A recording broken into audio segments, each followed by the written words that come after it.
Get your sip of that. And welcome back this week to the Aquatic News Network, where we bring the stories of the water to life. Hobbyists with their aquariums bright, lighting up the deep blue night. Tips and tricks to keep it pure, healthy fins that secure.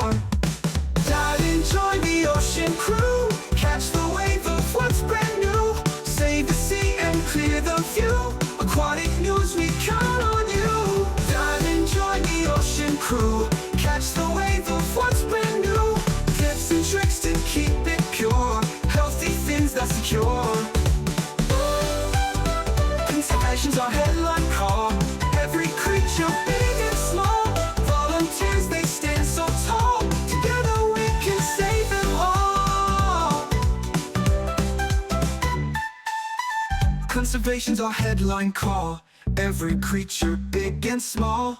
Volunteers, they stand so tall, together we can save them all.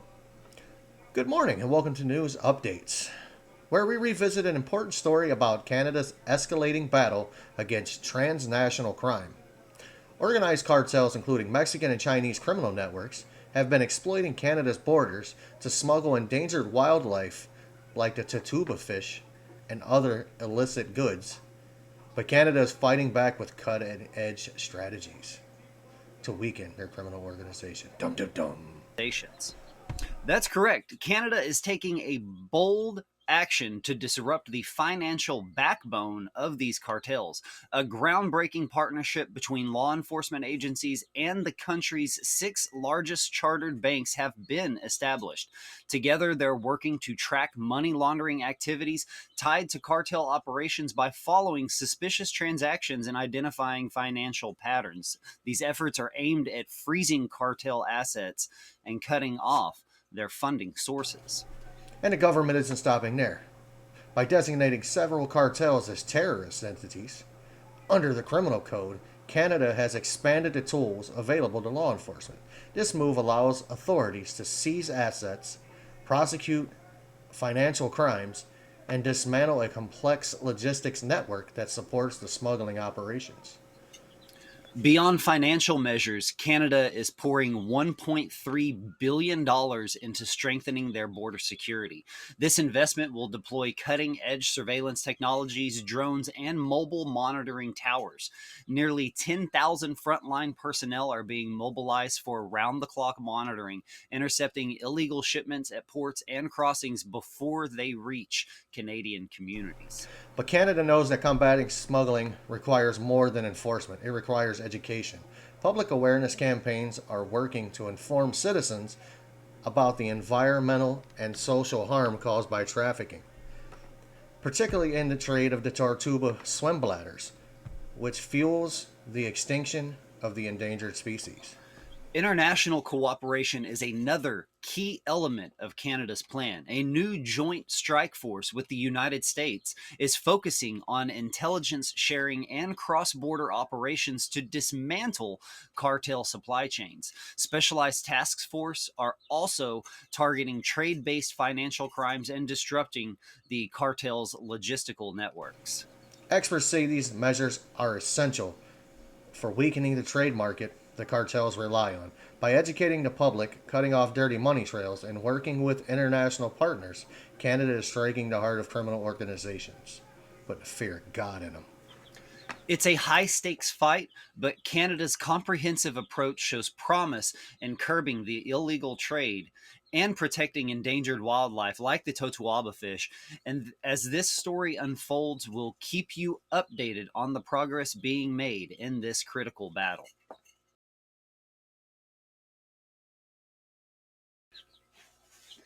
Good morning, fish fanatics and aquatic aficionados. I am Tommy. Today, we're cooking y'all up a sizzling topic of aquarium heaters.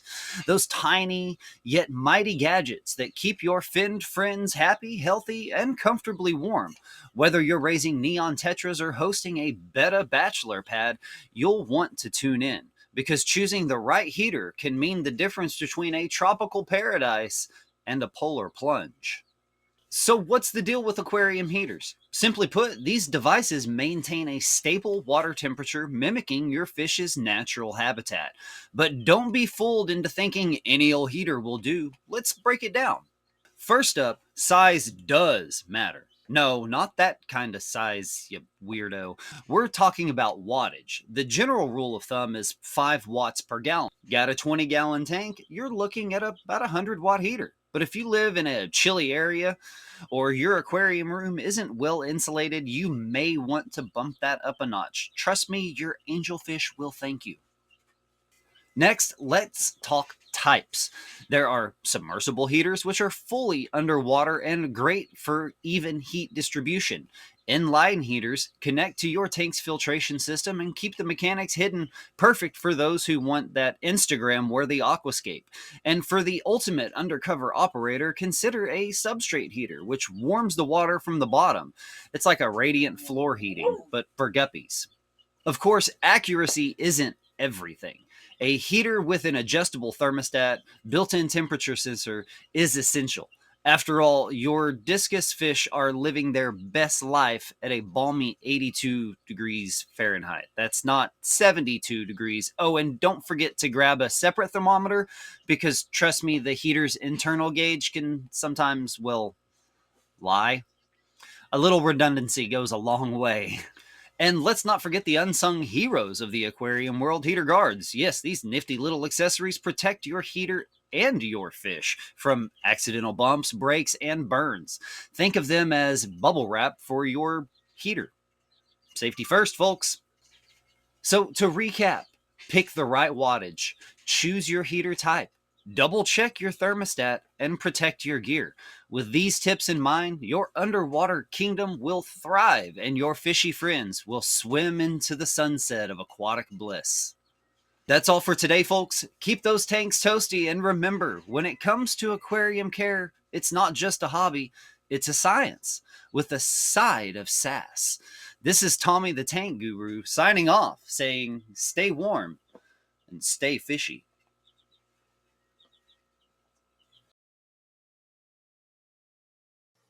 I want you to picture a world where aquariums become living ecosystems of the future, blending cutting edge technology with the serenity of nature. What if your home aquarium could mimic the ocean's rhythms and communicate with you? The possibilities for aquarium enthusiasts are boundless.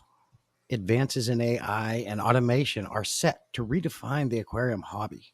Imagine an AI powered aquarium that adjusts lighting, temperature, and water quality based on real time data, ensuring optimal conditions for your marine life without manual intervention. Customizable apps may allow hobbyists to design habitats digitally before implementing them. Virtual reality integration could let users dive into their aquariums and interact with their aquatic pets like never before. Oh, but it doesn't stop there, not with natural species.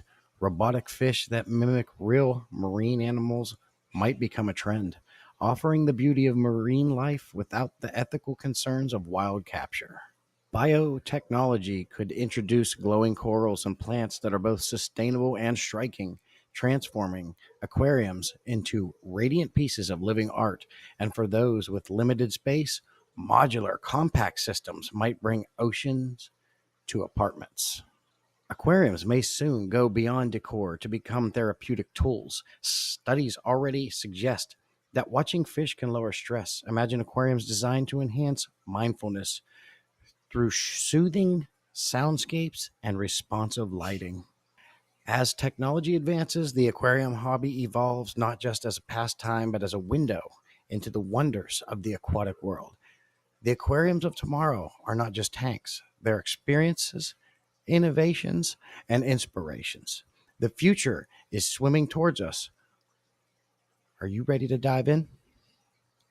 That's it for this episode. Food for thought, something to think about.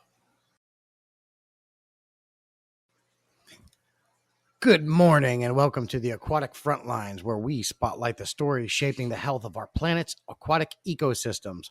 I'm Jesse Janglebait.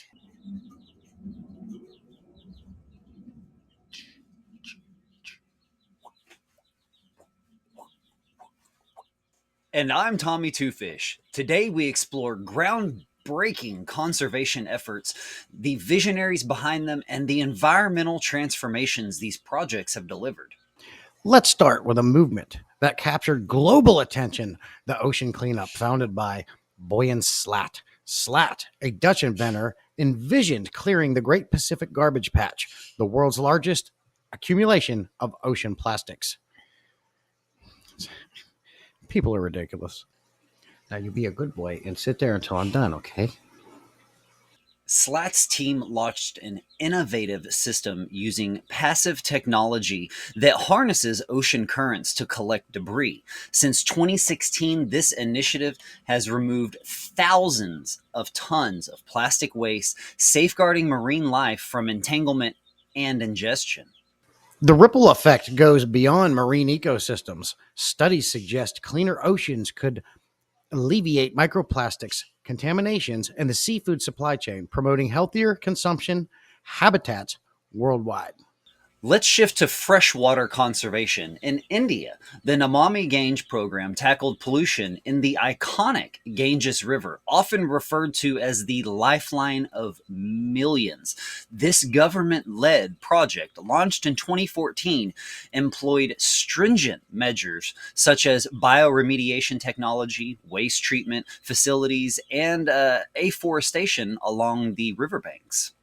Did you feel that impact? That's right, impact.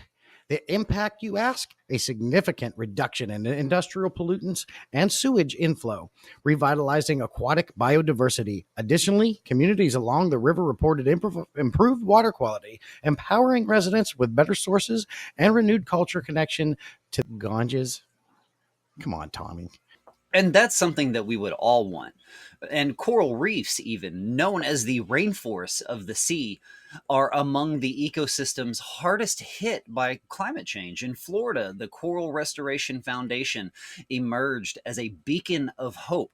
Through coral nurseries and reef propagation techniques, they've planted thousands of corals in damaged areas of the Florida Reef Tract with absolute aim to help regrow and repopulate corals ocean wide. Very well put, Tommy, and interesting. But what's remarkable is how the foundation has engaged the local community as well, from citizen scientists, dive groups, and volunteers alike. They have been instrumental in coral gardening efforts, fostering a deeper sense of stewardship for marine life. Absolutely, Jesse. Grassroots movements like this showcase the power of collective action. It's proof that the individual and small organizations can amplify their impact by inspiring others. Absolutely, Tom. Another grassroots success comes from the Sea Shepherd Conservation Society. Known for the direct action campaigns, the organization has combated illegal fishing and whale poaching with a far reaching global effort. Their partnerships with local authorities have led to the seizure of countless illegal vessels, saving numerous marine species. That sounds right. These efforts highlight how enforcement and activism can intertwine to protect our most valuable ecosystems, plus the economic benefit of substantial, thriving marine populations will often rejuvenate local fishing industries and ecotourism. From large scale government initiatives to grassroots activism, these conservation stories remind us all of the resilience of nature and the ingenuity of humanity. Whether you're an inventor like Boylan Slat or a community volunteer, every action counts towards a much larger goal. And as these examples demonstrate, the fight for aquatic conservation is a collective journey. Together, we can protect our planet's water resources and the life they sustain. Thank you for tuning into Aquatic Frontlines. For now, this is Tommy Two Fish. Larger goal. And this is Jesse Janglebait signing off. Stay curious, stay committed, and let's keep making waves for a better world, you weirdos. So good. Good evening, Reef residents. Tonight we dive into an issue plaguing freshwater and saltwater communities alike: the rise of the purity police. These self-proclaimed water quality connoisseurs impose their impossible high standards upon hobbyists, leaving struggling fish keepers feeling unworthy and inadequate, and in extreme cases, reduced to fish flakes in the food chain of judgment. Stop judging people. Be nice. Just want a basic setup, nice plants, good filter. Then, Mr. and Mr. Hobbyist swimming around. It's just starting to irrigate me into TDS levels, reminiscent about cycles and, why my pH isn't exactly 7.4. I mean, come on! For God's sake.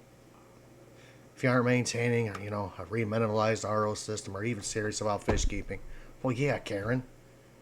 We're serious about fish keeping. We're just not that serious about trying to keep everything perfect. See, this is what I mean. Experts agree while water quality is critical to aquatic life, gatekeeping and shaming hobbyists serve no purpose but discouragement. Instead of lifting each other up, some choose to belittle those still learning the ropes. And it's troubling the trend. Fish folks, one that's threatened the joy of the entire hobby, are you people out there with your master test kits that think you're a biologist? You don't know what you're doing. You're killing fish. Trying to match perfect wild water parameters for fish that never grew up in the wild. Think about it. They're from fish farms. Did you go catch them out of the Amazon? No. So stop being your purity police. The truth is, most fish can adapt to stable, well-maintained water conditions.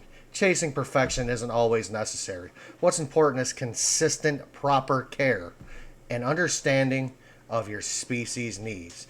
Not a competition over whose setup is more sophisticated and whose RO system just reigns supreme.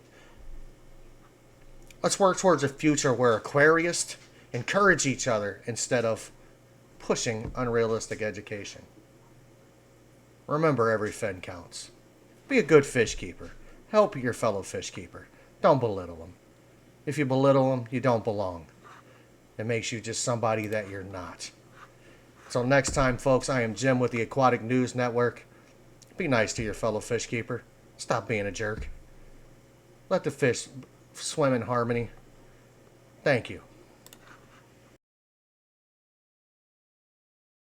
And on this week's Who's in the News? Less about who and where. Where is everybody? Oh, spring has struck. People are out in the nature, out in their gardens, mowing their lawns for the first time of the season. Unless you're down here in the south and you've already peaked the third or fourth. Stay busy, people, and we'll see you next time here on the Aquatic News Network, where we bring the stories of the water to life.